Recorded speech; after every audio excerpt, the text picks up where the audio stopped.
बस सुधा का पान करते। कान को दोना बनाया, वाटकी न बनाई। क्योंकि वाटकी में तो आज दूध पिए ने काले धोई ने छासे पिए, पर दो ना, जिसमें एक बार एक ही रस पिया जाता है, वही उसको कहते हैं दो ना। और कान को दो ना बनाया कि आज भगवत रस पिया है, अब इसी कान से कभी संसार का रस नहीं पिएंगे। हमारा तो आत्मनिवेदन सिद्ध हो चुका है, सर्व समर्पण हो चुका है। और आखिरी जो दास्य भक्ति और साख्य भक्ति की बात कही, सिंह जो सिंह का सूचक है वह साख्य भक्ति का सूचक है। तो इस प्रकार जो अपन चर्चा कर रहे थे, नवधा भक्ति प्रभु के कंदरा में विराजती है। ये एक एक चिन्ह नवधा भक्ति के प्रतीक है और प्रभु स्वयं प्रेम लक्षणा भक्ति के प्रतीक है। तो कल जो हम चर्चा कर रहे थे श्रीनाथ जी बाबा की चरित्र की, क्योंकि ये तो श्रीनाथ गुण गाथा है, इतिहास कहने में नहीं आया हूं, श्रीनाथ जी के गुणगान करने आए। तो थोड़े थोड़े ऐतिहासिक घटनाओं का स्पर्श करते चलेंगे, पर साथ साथ श्रीनाथ जी का महात्म्य, स्वरूप, लीला, गुण, इन सब की चर्चा करेंगे। कल जो हम दर्शन कर रहे थे गुसाई जी के प्रागट्य में अपन ने कथा को विराम दिया था, क्योंकि श्रीनाथ जी के चरित्र गाओ और गुसाई जी की चर्चा न करो तो श्रीनाथ जी के चरित्र अधूरे। एक दूसरे के पूरक हैं गुसाई जी और श्रीनाथ जी। स्वयं एक बार यशोदा जी श्रीनाथ जी के श्रृंगार कर रही थी और श्रीनाथ जी भागे। पूछा, लालन कहां जा रहे हो? तो कि गुसाई जी के घर। क्यों? भोग श्रृंगार यशोदा मैया श्री विठ्ठल नाथ के हाथ को भावे। मुझे तो गुसाई जी के हाथ का प्रिय है। तू डरी माखन दूध छिपावे, तू तो बहुत सारा छिपा कर थोड़ा थोड़ा निकाल कर देती है। गुसाई जी के पास तो जो कुछ होता है सर्व का समर्पण कर देते। और इसलिए हमारे सेवा क्रम में भी जो जो नंदालय में भी प्रभु को श्रम पड़ते थे वो हमारे सेवा क्रम से निकाल दिए। सेवा क्रम में देखोगे तो आपको उल्लेख कीर्तन साहित्य में तो कहीं मिलेगा। फूलन की गादी, फूलन के तकिया, सेवा क्रम में नहीं आता। धरी अंगीठी सुखदाई, सैया मंदिर में अंगीठी नहीं आती। कड़वो तेल तरी राख्यो, तो कड़वा तेल नहीं आता है उपयोग में। कीर्तन साहित्य आदि में वर्णित है पर हमारे सेवा क्रम में नहीं आता है, क्योंकि नंदालय में भी जो सूक्ष्म श्रम प्रभु को पड़ते थे, महाप्रभु जी और गुसाई जी ने उसको भी सेवा क्रम से निकाल दिया। या तत्सुख का विशेष भाव है। और गुसाई जी प्रभु चरण जैसा प्रभु के सुख का विचार कौन कर सके। हमारे यहां तो कितने प्रसंग ऐसे आते हैं, गुसाई जी राजभोग के बाद महाप्रसाद लेने विराजे और भाजी में कंकर आ गए और गुसाई जी की आंख में से अश्रुपात होने लगे। अरे इतना भी हम ठाकुर जी के सुख का विचार नहीं कर सकते, इतनी सावधानी भी नहीं। प्रभु को कितना श्रम हुआ होगा। અને ગુસાઈજીની આંખમાંથી ચોધાર આંસુ નીકળવા लाग्યા। એવો તાપ હૃદયમાં થવા लाग्યો। અરે અમે તત્સુખનો ભાવ ન રાખી શકે, પ્રભુને આટલી સાવધાની ન રાખી છે, અમને સેવા કરવાનો અધિકાર નથી। गिरधरजीने બોલાવીને કહ્યું, હું સંન્યાસ લઈને ઘરથી નીકળી જાઉં છું, કારણ કે ઠાકોરજીની સેવા કરવાનો મને લાગે છે કે જો હું સુખનો વિચાર ન કરી શકું તો સેવા કરવાનો મને અધિકાર નથી। અને કહ્યું, હમણાં ને હમણાં મારા કપડા ભગવા રંગી નાખો। બધા સમજાવે, બધા મનાવે, પણ ગુસાઈજીને કોઈનું માનવા તૈયાર। બધાને થયું કે શું કરીશું।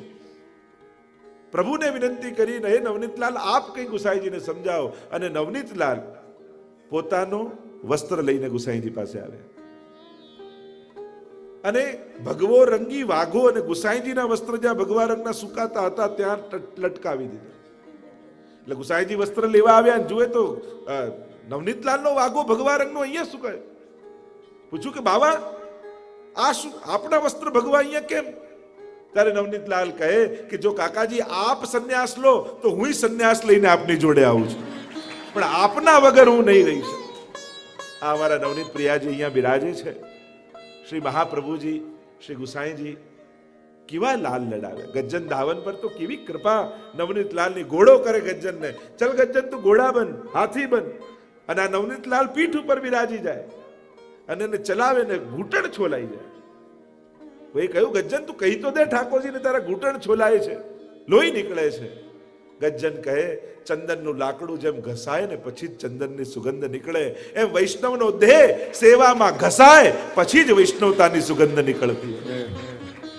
ये तो मेरा सौभाग्य है कि प्रभु मुझे अपना खिलौना मानकर खेलते, इससे बड़ा वैष्णव का सौभाग्य बाकी तो ये हाड़ मांस की पूतरी और भीतर भरी बंगार, और देह में है क्या, पर इस देह के द्वारा भी क्षणवार का भी सुख जो प्रभु को दे पाए तो ये मनुष्य जन्म लेना सफल।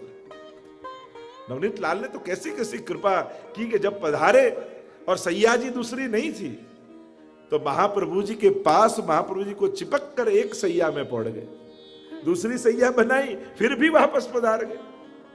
और गज्जन धावन तो ऐसे आसक्त रहते हैं, ऐसी आसक्ति नवनीत लाल में बीड़ा लेने भेजा अक्का जी ने और मूर्छित होकर बाजार में पड़ गए।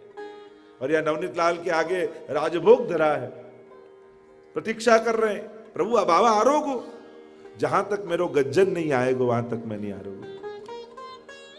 જે દિવસે આપણને સેવાનો આગ્રહ થાય ને એ દિવસે ઠાકોરજીને સેવકનો આગ્રહ થઈ જાય કે વસ્તુની મહત્તા નથી પણ તું ધરે તો આરોગ્ય, મને તો તારા હાથે। એટલે ઘણી વાર ઘણા વૈષ્ણવ આમ હવેલીમાં સેવા કરતા હોય કે ક્યાંક સેવા કરતા હોય ને કંઈક એવું એને મન દુઃખ થાય, એમ થાય કે હવે હું સેવા છોડીને જાઉં, પણ ઠાકોરજી ફરી કઈ એવું કરે કે પાછો એને ખેંચીને એના હાથથી જ સેવા કરાવે, કારણ કે ઠાકોરજીને એનો આગ્રહ હોય છે।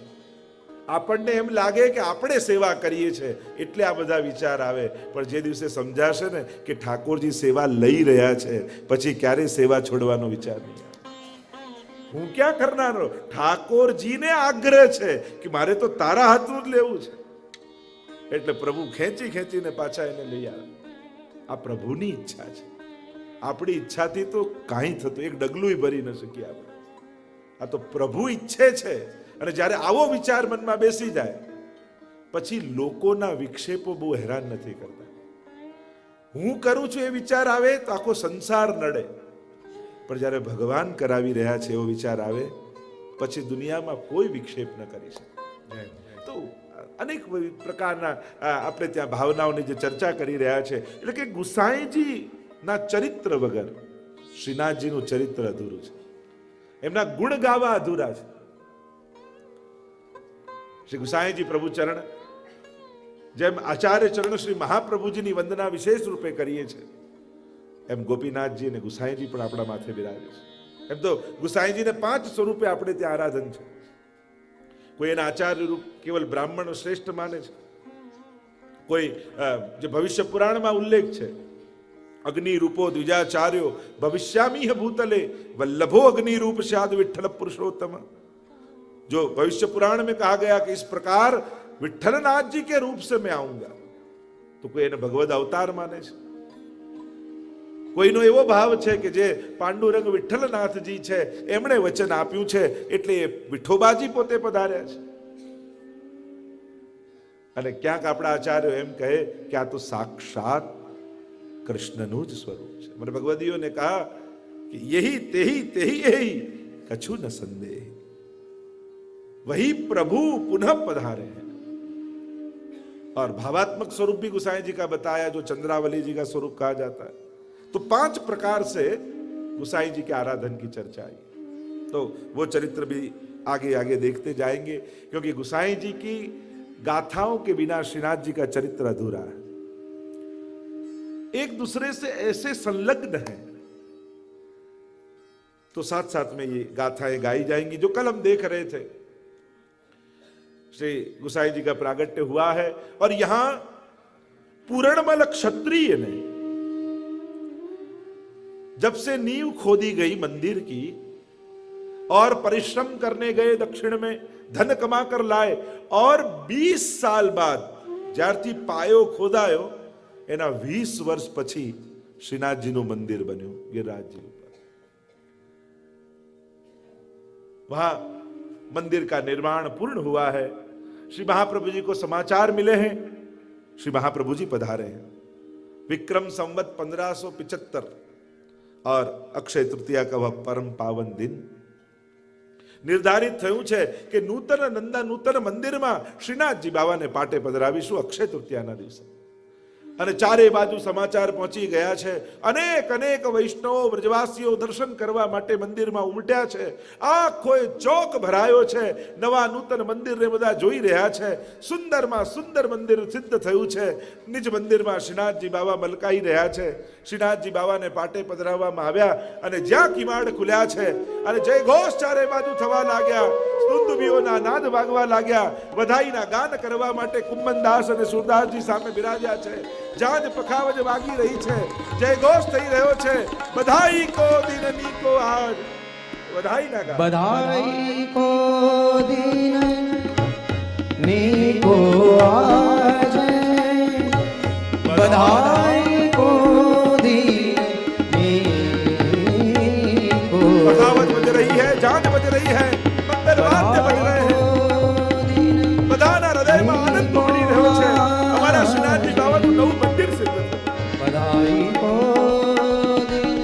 દિનની કો કેસરી વસ્ત્રો શ્રીનાથજી બાબાએ ધારણ કર્યા, ફૂલે પાગ બાંધી છે, જોડ ધરાવ્યો છે, સુંદર થાલી પૂજનની તૈયાર રાખી છે, કુમકુમ ઘોરી અને શ્રીનાથજી બાબાને પાટોત્સવનું તિલક મહાપ્રભુજીએ કર્યું છે. બોલો ગોવર્ધન નાદ